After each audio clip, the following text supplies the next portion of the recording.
अस्सलाम वालेकुम रहमतुल्लाहि व बरकातुहू।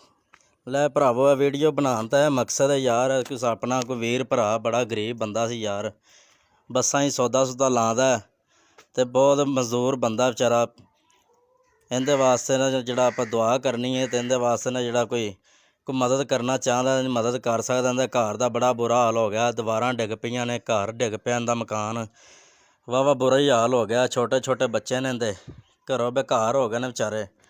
जे कोई भैन भरा कोई इहदी मदद करना चाहता है तो असीं तुहानूं एड्रैस भी दस देने, तुसीं घर आके भी इहदा वेख सकदे जे। ये सन 2021 का वाक़या है ते नाल तरीक हैगी 13 तरीक है, अज सितंबर का महीना है। इहदा घर सारा कुछ इन्हां दा बड़ा जिहड़ा नुकसान हो गया। जे कोई वीर भरा कोई सीमट की बोरी जां कोई मदद करना चाहता है तो असीं तुहानूं नंबर दे दिंदे, इस नंबर ते फ़ोन करके राबता करके इन्हां दी मदद कर सकदे। छोटे छोटे बच्चे ने इन्हां दी छत्त डिग पई है, घरों बेकार होए पे ने। वाहवा इन्हां दा जिहड़ा ना नुकसान हो गया, पानी पूनी अंदर आ गया, दीवारां डिग पईयां ने।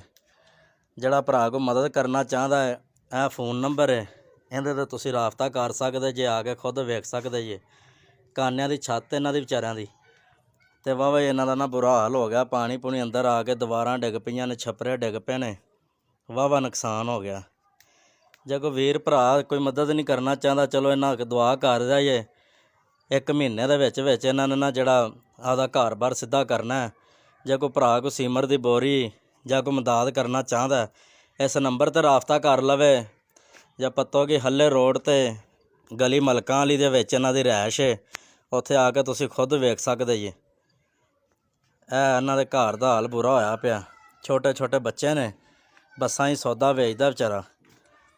ते वीर भरा है अपना, जिहड़ा कोई मदद करना चाहता है तो कर सकदा। वाहवा बुरा ही हाल होया पिया, दीवारां दवूरां डिग्गियां पईयां ने।